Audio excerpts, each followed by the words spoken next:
Welcome, everybody. Today we have a special guest, Joel Martinez, who manages the East Lansing-Meridian Water and Sewer Authority, the wastewater treatment plant.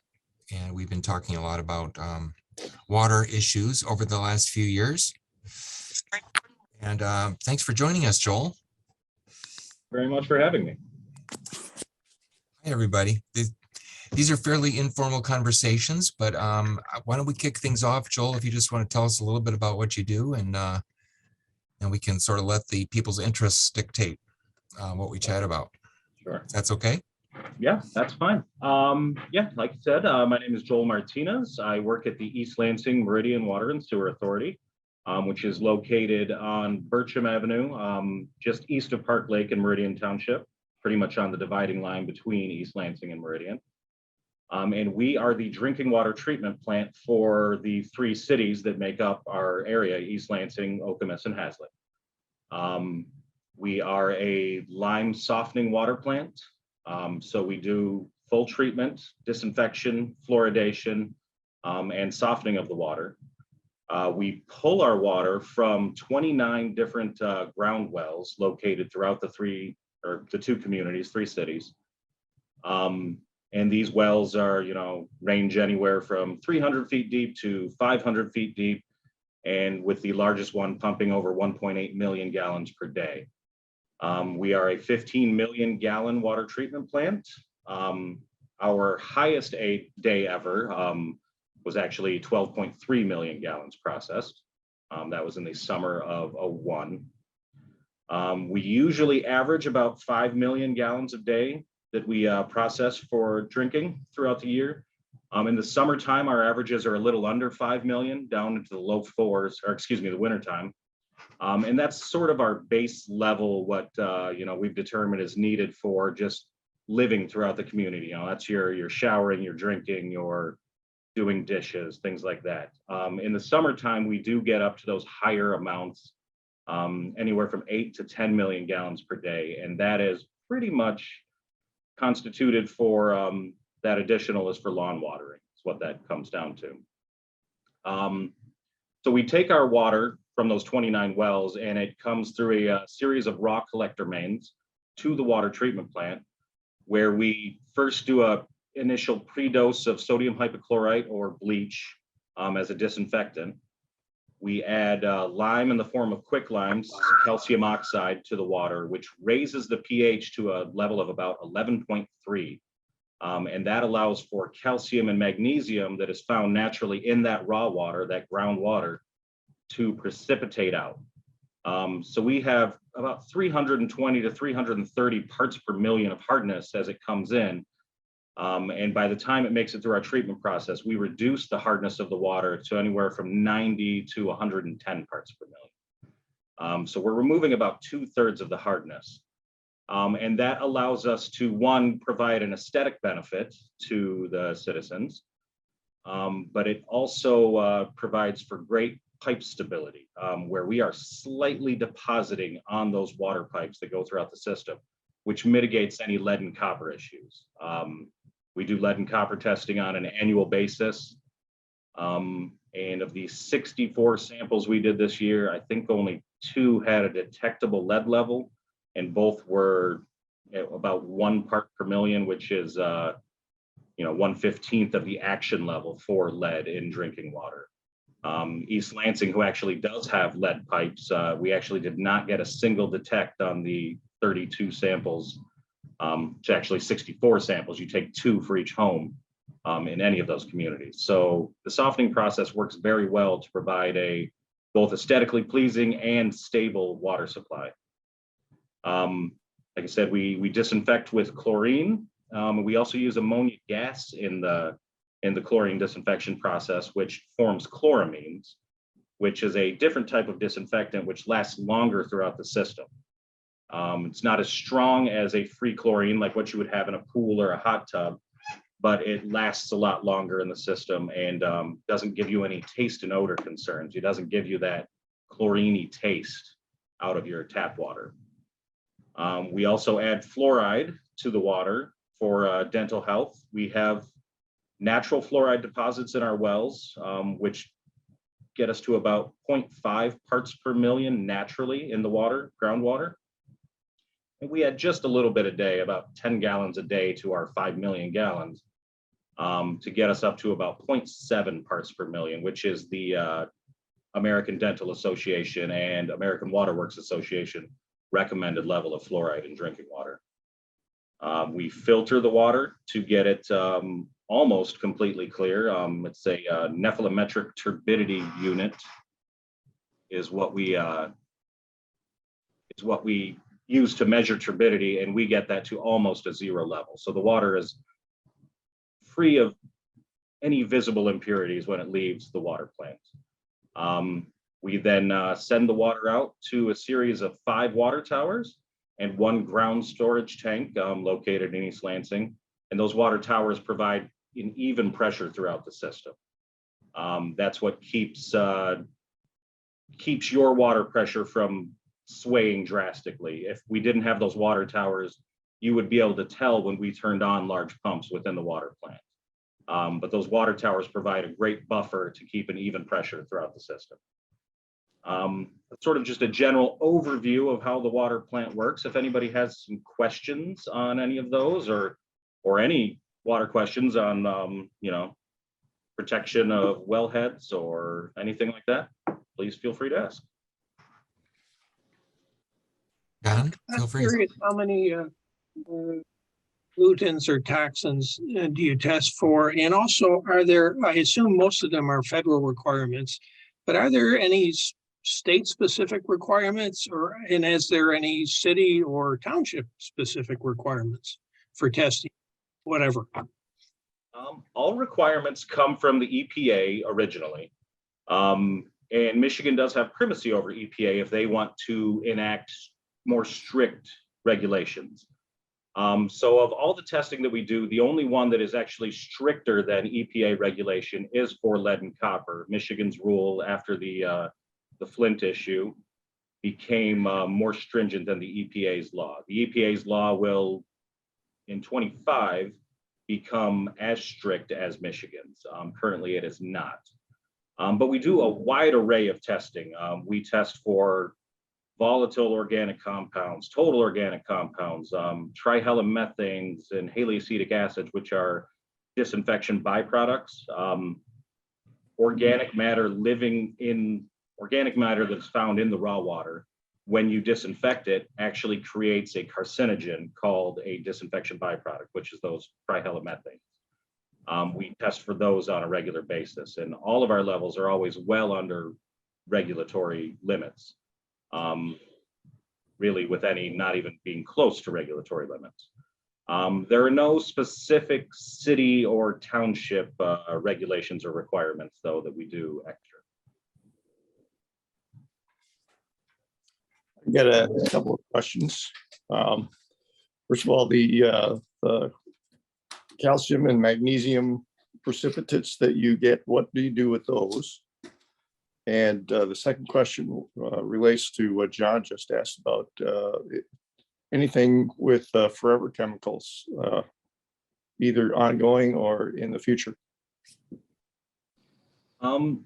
We do. There are, to answer the testing question first, there is a series of tests. We test for hundreds of compounds. We test for pesticides and herbicides and things that would not leave the water sources. We also go through unregulated contaminant monitoring, which is an EPA program that is done every 3 to 5 years, which actually allows the EPA to make their new regulated compounds. So like currently we test for 8 PFAS compounds as a regulation. In March of this year, we will begin testing 29 PFAS and PFOA compounds, which are part of that unregulated contaminant monitoring. So we are always, the EPA is always adding new tests for new issues that are coming up, especially carcinogens like that. And on the calcium and magnesium precipitate, I don't know if anybody has ever seen our water plant before, located on Bircham, but we have a series of 3 lagoons located just to the east of the water plant. if you were to look on Google Earth, you can find an overhead and you'll see these 3 white lagoons. And that is that calcium and magnesium sludge. Sludge in a positive term, not a negative term. It's just a science term that we use for it. But that precipitate actually gets farmed out from our area, and there is a company called ProLime in Langsberg that takes that sludge, that calcium and magnesium spent lime, and they have a pelletizing plant in Langsberg that repurposes this and actually gets land applied. And if you ever look in like Scott's Turf Builder or Miracle Grow and you see those tiny little white beads, that is spent lime sludge. It's used for pH control on soil.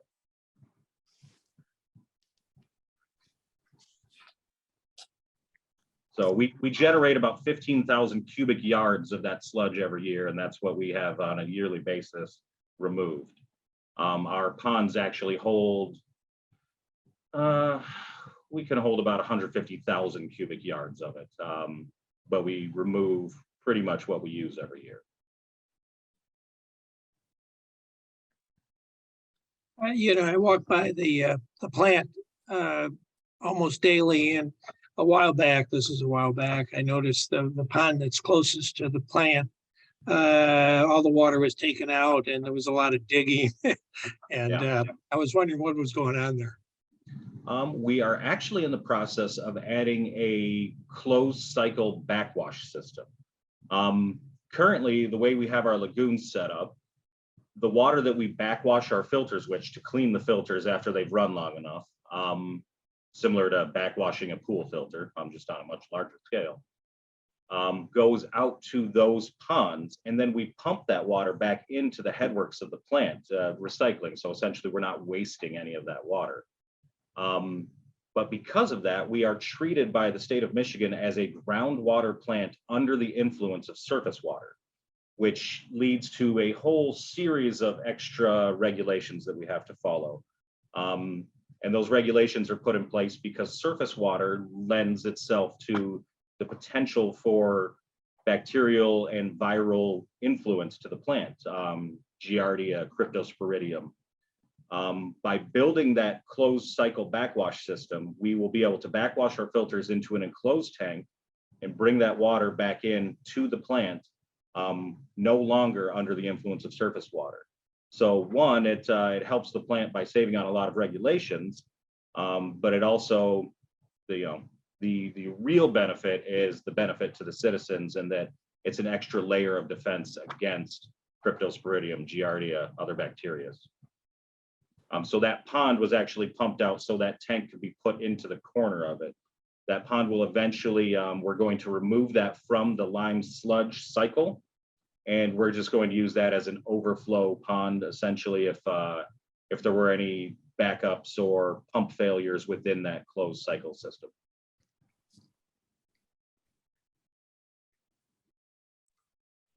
We are also, to add on to that, all the extra construction, we are adding 2 new filters to the water plant.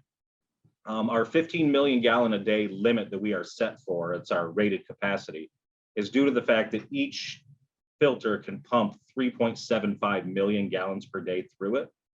We're also adding on 2 new filters, which will raise our capacity or give us the ability to pump an extra 7.5 million gallons through the water plant. We are limited by our lime softening clarifiers, so we realistically will only be able to treat 19 or 20 million gallons. But being as our highest day ever to this point has been 12.3, being able to treat 19 to 20 will give us that extra capacity for the potential for future growth. It was believed in 1988 that we were actually going to double the capacity of our plant because Meridian Township's population was going to skyrocket from the 70s through the 80s, and East Lansing's as well. As we all know, that never happened. The population for East Lansing has actually dropped slightly since the 70s, and Meridian's has gained, pretty limitedly. So we have not ever gone through that full plant expansion, but we are planning, we're always looking to the future. So potentially by 2040, we may have to expand the plant to get up to that 30 million gallons rated capacity. So we'll also be adding a new reservoir next year, which will give us another 2 million gallons of storage on site for water at the plant, for treated water. I believe there was a question, I'm not sure if it's still active, but there was, so we'll see if that pops back up or not.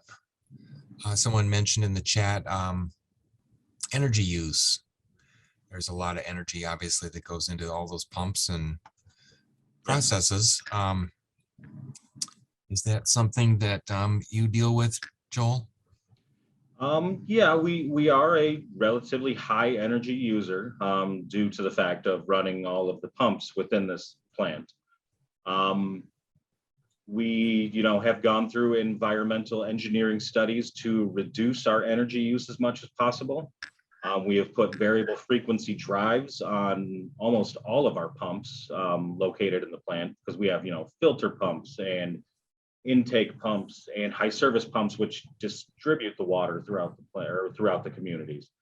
So we put variable frequency drives on those, which drastically reduce the amount of energy used by them. What that does is it allows you to take a pump, and instead of running it at 100% of its full speed, we can now scale that back. And through the use of our computer system, we can tell that pump to run at 70% speed or 75 or 85. Whatever we need as far as pushing water through. We used to just run pumps at full speed, and valves located directly after the pumps, we would throttle them. They're in a closed pipe, you have a wafer valve in there, and we would throttle it by turning it to restrict the flow of water through. Now we can keep those valves open, which allows for the least use of energy. And we can run those pumps down to control our flows through. So we do have some, benefit to those in energy reduction. And we have noticed probably about a 20% energy reduction over the years since putting all those VFDs in. When were those put in? First one started in about 2001. I actually started at the water plant in the end of 2000. And the very first VFD that I remember being put in was January of 2001. It was like one of the first projects that I did as a maintenance person. So, they have been fully installed on every pump for probably 5 to 10 years now. Awesome.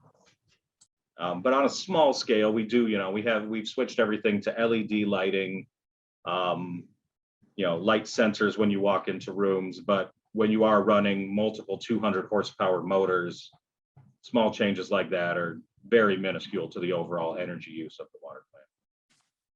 We are actually in talks with Consumers Energy, though, at the possibility of putting in a solar array on part of the 75 acres that we actually have at this water plant.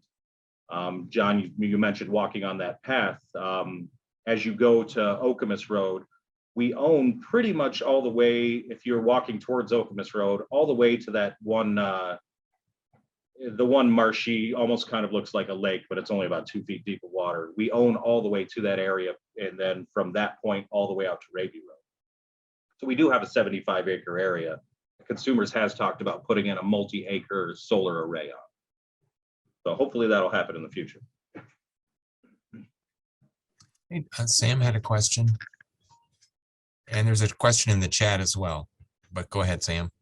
Okay, this is really interesting, Joel. And what I was curious about is in Meridian Township, maybe even in East Lansing, is there areas that are not serviced by public water? So in other words, are they still on well and septic? And just hearing about all the filtration that you guys do, it sounds great. I mean, you obviously got some great water going on, but then again, I'm just wondering how that relates to people that are on wells and, the whole idea of filtration through the earth, through the wetlands and, the ecosystem services. Are you guys taking advantage of all that as well? I assume you are, if you got wells that are, 300 feet deep, but how does that enter into your whole system? How does that play out? First off, about the the people that may not be on treated water. There are some, especially in Meridian Township, on the far eastern edge of Meridian Township, they're not serviced by city services.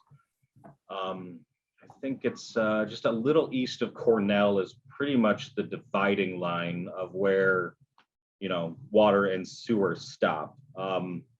As a wholesaler of water, I don't know necessarily all the exact distribution boundaries.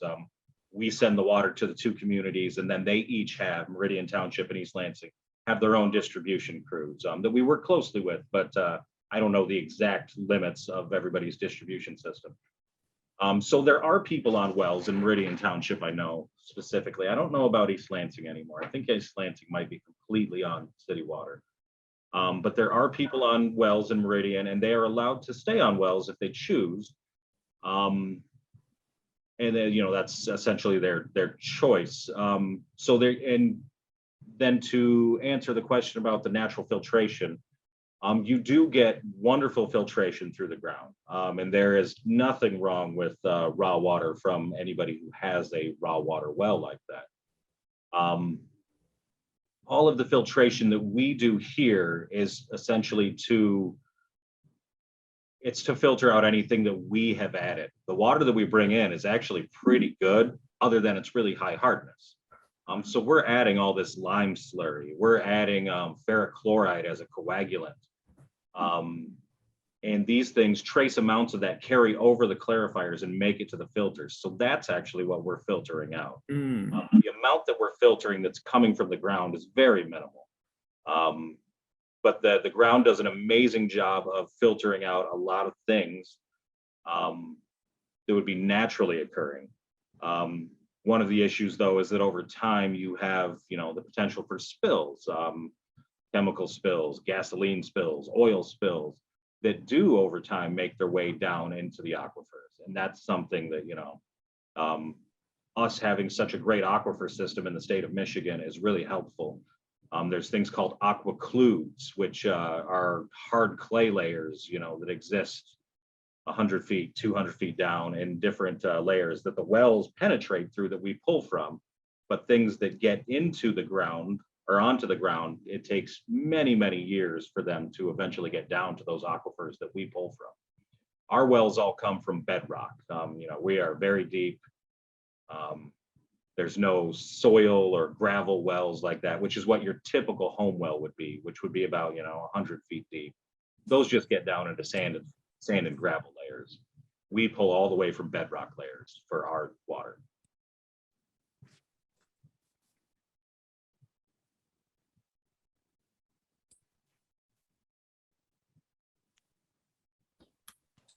There was a question in the chat about, is there lead pipe in Meridian Township?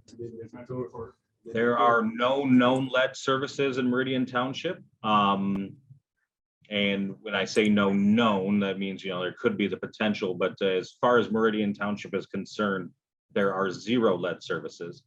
There could be some of the original ones that they just don't have data on, but at the time that they were put in, lead was not a common compound being put into piping at that point. The reason lead services are so common is because lead was actually an amazing pipe to work with. Extremely pliable, wonderful to make connections to.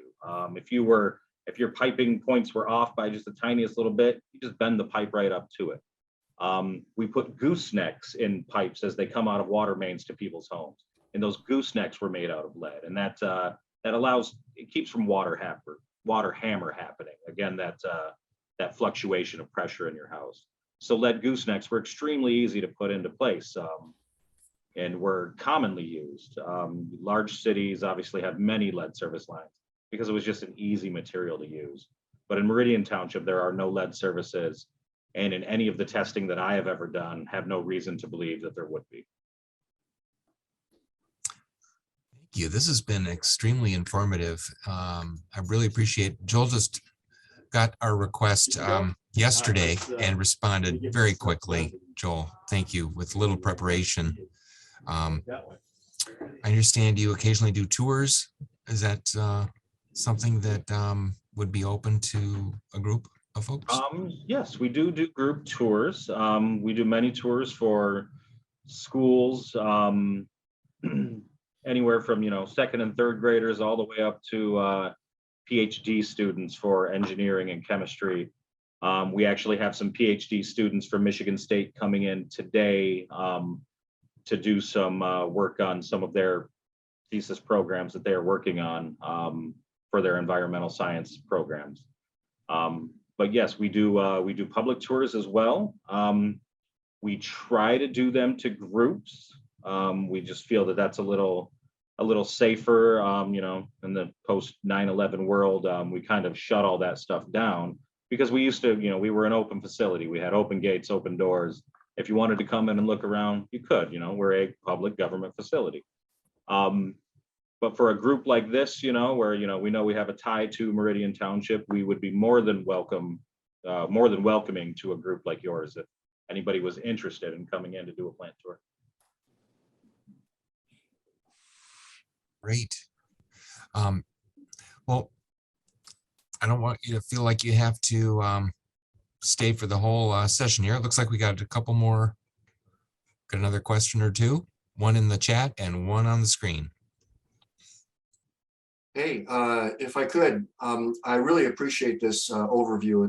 I've learned a lot this morning that I didn't know in the past. And I'm particularly interested when you mentioned plans decades ago to accommodate expected growth in population that hasn't materialized. And I'm sure you're aware that the Meridian side, we've instituted what we call an urban service boundary, which is basically our political statement that we don't plan to service provide utilities in the eastern third until we finished our infill. So I guess getting out your crystal ball, if you could a little bit more, it sounds from what you were saying about current capacity that probably as a township, we could meet sort of infill development with existing capacity. And if we then chose or started to provide services outside that, there's some expansion might be needed. I'm curious what other sort of long-term issues you're thinking of as an authority in terms of climate change or other aspects that you think could impact operations in the next 5, 10, 15 years and how you're planning for that. Thanks. Yeah, we do have the capacity to meet that growth in Meridian for a number of years. We do 5-year reliability studies, which are facilitated by ourselves through our engineers at the state of Michigan. Every water treatment system in the state of Michigan has an engineer from EGLE, Environment, Great Lakes and Energy, that is assigned to it. And their job is to oversee the regulatory testing and to oversee the water plant as a whole. So part of EGLE's requirements is that we do 5-year reliability studies, and those monitor our growth, they monitor our water consumption, and that gives us the ideas, to future plan to where they can estimate that, by this year, we think you're going to need this much water. So through 2040, currently, we are definitely within our capacity limits.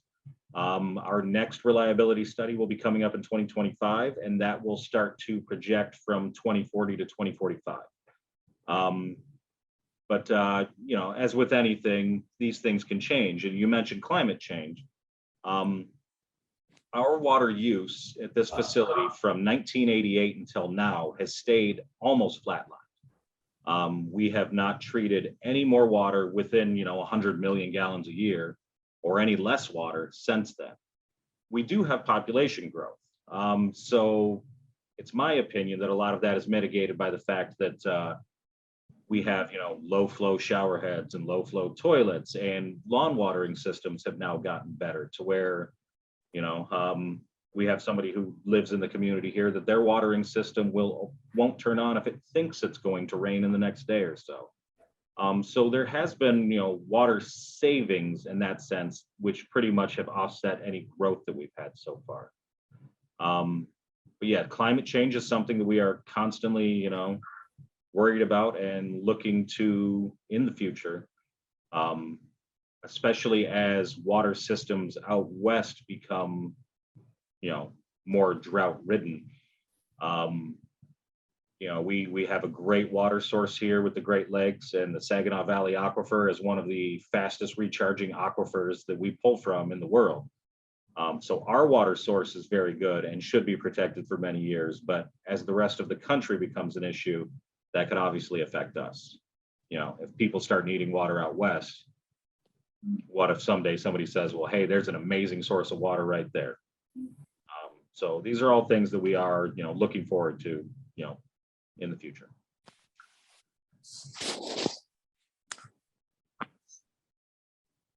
My question is just about logistics because I'm really curious. I've seen 2 towers, but you say you have 5. Where are the other towers? Are they not as big as the big ones, or?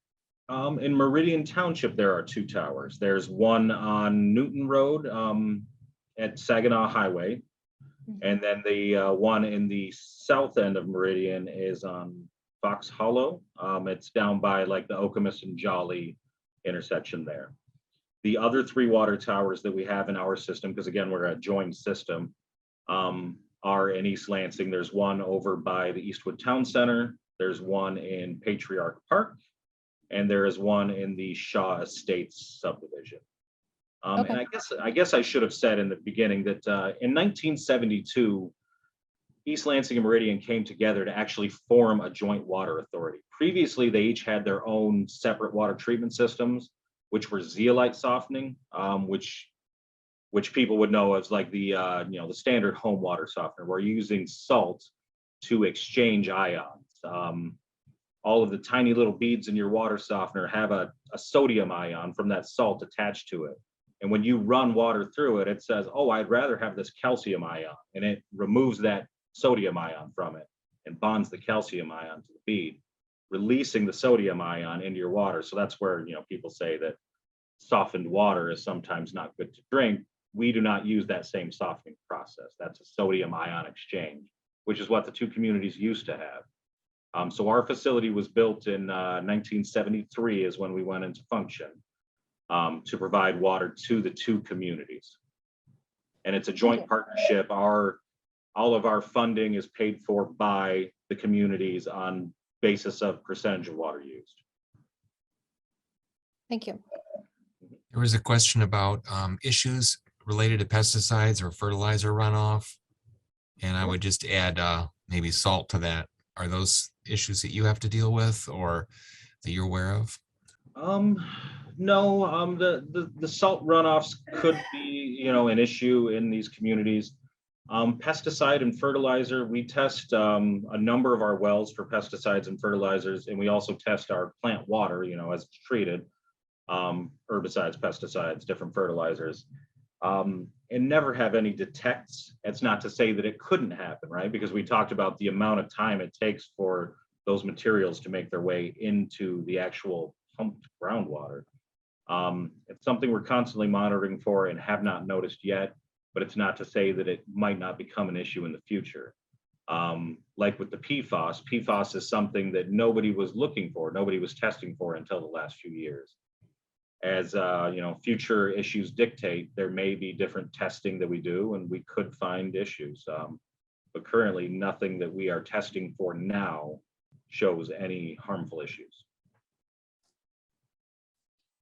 Kim Peters also asks, how do we compare to other surrounding areas in terms of quality, efficiency? I'm not exactly sure what she is thinking of comparing, but do you do comparisons and how do you rate our system? We do. We are joined with the Board of Water and Light in 7 different locations that could be interconnected to provide water to each person's system. The Board of Water and Light actually provides water to the very southern end of Meridian Township and across the highway to the Lansing Act 425 area, Jackson National Life. So there is portions of Meridian Township customers that are receiving Lansing Board of Water and Light water. So because of that, commingling different types of waters is very difficult. They don't like to do it. So our water in comparison to Lansing's is quite similar as far as hardness levels, alkalinity levels, source treatment. We do also on an aesthetic comparison note, we actually have water taste-off competitions annually throughout the state of Michigan. We have won numerous regional competitions for the mid-Michigan area, which would pretty much be like from Jackson up to Cadillac and down the center portion of the state. We've won numerous regional competitions. We have finished second in state competitions a couple times. We're still waiting to win one of those trophies. The regional trophies, you know, about yay tall, and the state trophy looks like the Stanley Cup. So we'd like to have that in the water plant for a year.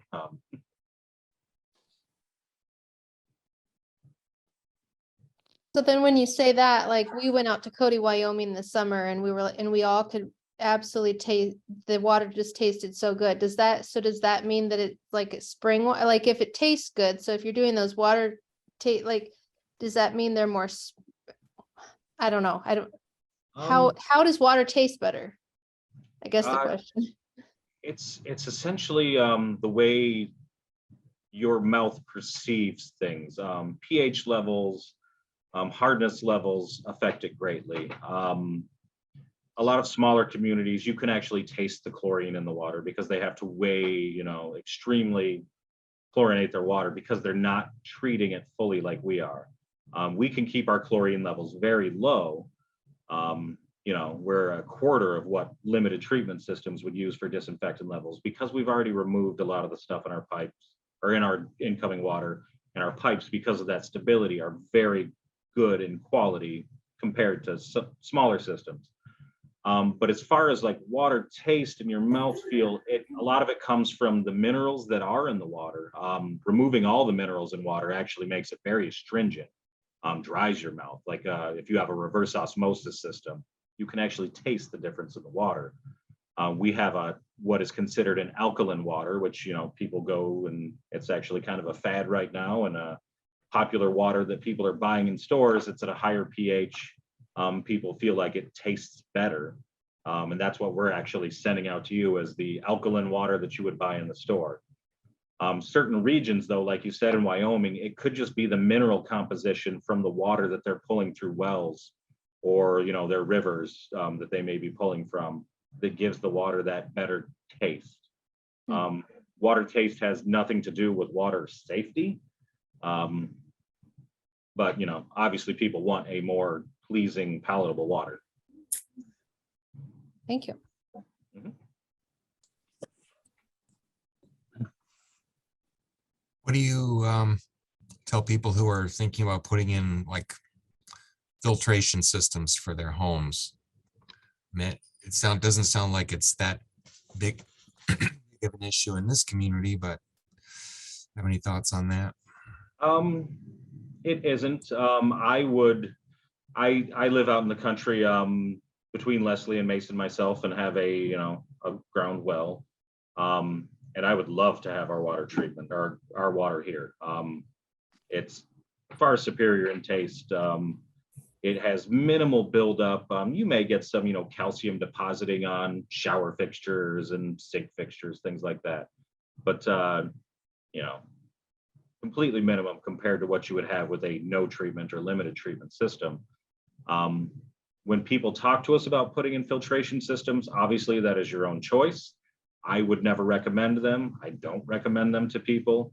And in fact, people that put in reverse osmosis systems, I actually kind of warn them not to do that.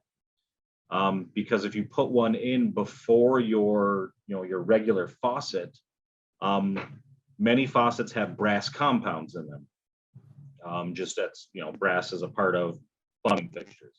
Brass is actually made up, part of the brass compound is lead. Reverse osmosis is an extremely corrosive water. The pH is in the 3 to 4 range, which is down as low as, like sodas. And that low pH will actually corrode plumbing fixtures and has the potential to release lead and copper into your drinking water. So when we do our lead and copper testing, we will not test homes that have reverse osmosis systems because it leads to false positives. You actually get higher lead levels from your brass compounds because of that. So I actually recommend that people don't do reverse osmosis systems unless it is unless it has its own standalone faucet to pull from. Those are stainless steel usually, which, you know, the corrosivity is not as much of an issue with. Interesting. When you say, this reminds me, when you say residue or whatever in showers and stuff, my water leaves orange. Is that typical? And if it is orange, what's the chemical that it's leaving behind? Is iron typically.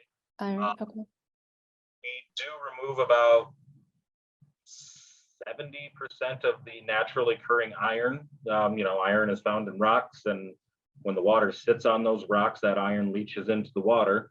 And we do, through our treatment process, remove about 70 to 80% of the iron. So there are trace amounts of iron. It's not a lot, but over time you will start to notice some, you know, depositing on fixtures. But again, it's greatly reduced from what it would be if the treatment process wasn't in effect. But all of these things are actually good to have. I mean, you know, your body wants calcium, your body wants magnesium, your body wants iron. So that's another one of the issues with reverse osmosis, is it pulls all of those things out. Like when you see those Brita filters advertised on TV, some of them are fine. They're just removing small impurities, you know, actual visible matter that could be in the water. But some of them are reducing TDS, total dissolved solids. There's one that I always laugh at where the daughter's talking to her father and, you know, telling him that he has stuff in his water. That stuff is actually good for your body. If you remove all that, water wants to have that stuff in it. So if you're drinking distilled water or straight reverse osmosis water with none of the stuff in it, it will actually leach those minerals from your body. Water wants to have calcium in it. Water wants to have magnesium in it. It doesn't want to be completely empty and void of things. So drinking those things can actually be more harmful than positive for you.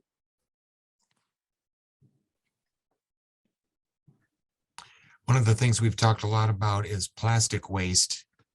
And a few years ago, we borrowed a water filling station from the Board of Water and Light, just to promote water bottles and alternatives to single-use plastic bottles. You guys have a water filling station that you lend out for public events? We do not have a water filling station. It's something that had been talked about over the years. Nothing that ever came to fruition. We obviously don't recommend, you know, bottled water purchasing. You know, when I shop in Okemos at the Aldi store and at Meijer, you know, before I head home. And when I see people loading up their cart with bottled water, and, you know, kind of hurts a little because our water is very good, especially in Meridian Township. Meridian Township has some of the best tasting water because your guys' piping system is in excellent shape. You know, our water leaving here is incredible, but depending on what kind of pipes you run it through, it starts to change things a little. So no, we are, you know, we definitely recommend that people just drink the tap water. It's more regulated. It's better treated than anything you're going to get from a bottled water. People think that bottled water is perfectly safe. The amount of bacteriological testing that goes into it, the amount of regulatory testing that goes into it is extremely limited. You know, they don't report what's in your water. We do tell you what's in your water. We release a consumer confidence report every year that tells all of the different things that we tested for and all of the different levels that we found them in your drinking water.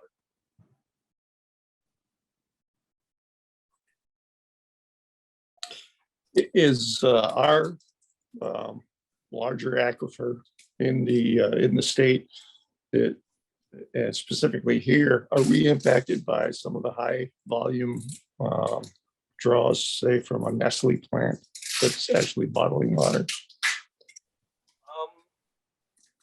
Yes, but like I said before, it's Saginaw Valley Aquifer is an extremely large aquifer, one of the largest in the world. And it is, I believe it may be the fastest recharging aquifer in the world. If not, it's the second fastest recharging. And obviously with the Great Lakes, you have trillions and trillions of gallons of water recharging that. We don't experience droughts normally, although we are in a slight drought period. We never experience extreme droughts historically here in Michigan. So our aquifers actually remain very, very viable, and with even with large withdraw people like Nestle up north there, it has not affected our aquifers yet.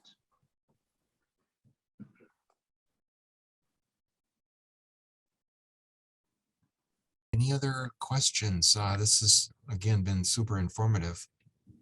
And at a moment's notice, Joel, thanks so much for being here. Yeah, no problem at all. Yeah, Any I guess I have one last one here. You mentioned Meridian and the lead pipes, the lack thereof.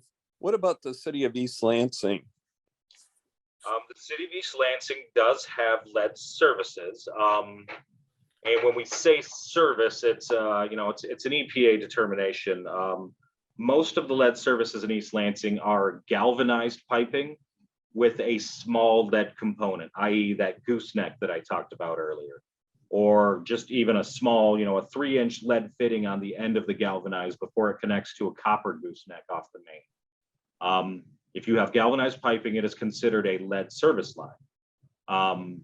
They have, I think it's in the range of about 400 known lead service lines. Only 4 of those that they have found have been true, like, hey, here's a whole entire length of lead going into your house. Those have all been replaced now. Of the 400 known, they are actively replacing, and they're doing it in coordination with other projects where they're doing water main upgrades, storm sewer upgrades in whole areas. Certain neighborhoods of a certain age, just all the piping was the same. So they are actively working towards that. But they're also looking at every service. The goal is to try to check every single service. And what they're doing is they're taking Vector trucks and going to every home and just potholing a little area in your yard to actually look to see what the service line materials are. East Lansing did not do as good of a job of record keeping initially when all these services were being put in. It was an older system.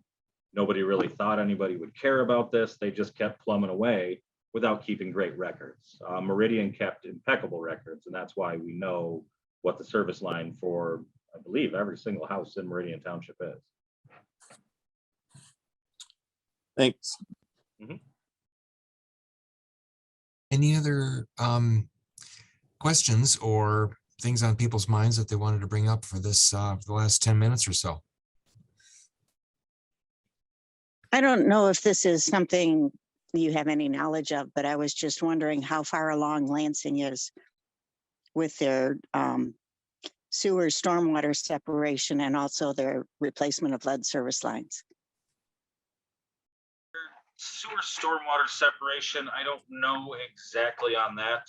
Wastewater is, nothing that I have anything to do with, even though our name says Water and Sewer Authority. I believe that was just a bonding thing why we say Sewer Authority in our name, because I've worked here for 22 years and I've been to the wastewater plant 4 times. So the sewer end of that, I don't know. I do know that Lansing actually replaced their last lead service line in 2008. They were one of the first major cities in America to actively replace all lead service lines. So the city of Lansing has none.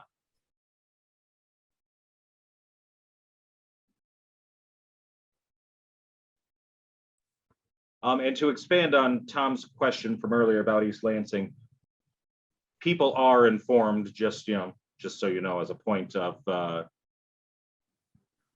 a point to notice, people are informed when they have lead service lines, and they are informed that they are on a list to have them replaced. As soon as they find one, they let the homeowner know, and you are immediately put on a list to have that lead service line replaced at some point.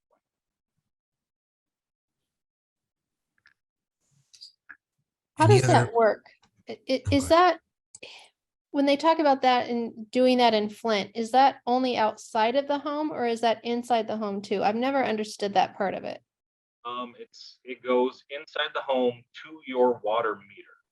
Okay. If you have interior lead plumbing in your home, which would only be common in homes prior to like 1905, very old homes could have whole home lead plumbing. That is, that's one of those issues that comes down to a legal matter, right? Of, who's going to pay for all of these things. It's my understanding that we replace everything up to your water meter. In East Lansing, there's nobody that has interior lead plumbing. So it hasn't been an issue. I don't know how other cities like Chicago, pretty much every single home in the city of Chicago has a lead service line. They were still putting in lead up until the 70s when the regulations actually came out to stop using lead. So large cities like that, it's going to be quite a cost. And the legal matter of, who takes care of what, but in East Lansing, we do replace from the water main to your water meter with copper piping. Okay.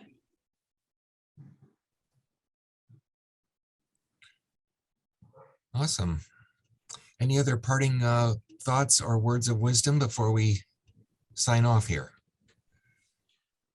No, I appreciate you guys having me today. Like I said, if you guys would like to schedule a tour, groups of people, we are more than welcome to, have people come in and do a tour of the water plant.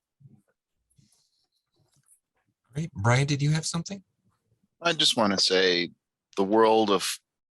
I'm the senior planner and the staff here in the world of planning, the world of engineering don't always get to mesh, so it was really informative hearing the specifics of the lines then drawn in the site plans I'm reviewing. I really appreciate that. Thank you.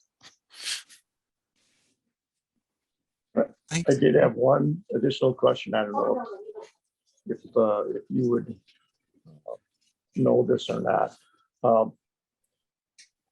because it deals with replacing a service line from the meter back.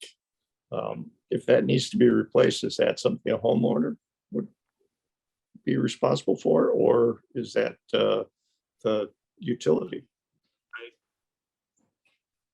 can't speak 100% to it. I believe that it is considered the corp stop, or the actual valve that is located in your front yard. There's a little like 5-sided nut in your front yard that would shut your water service off. I believe from that point to the house is the homeowners, and from that point back to the water main is owned by the city.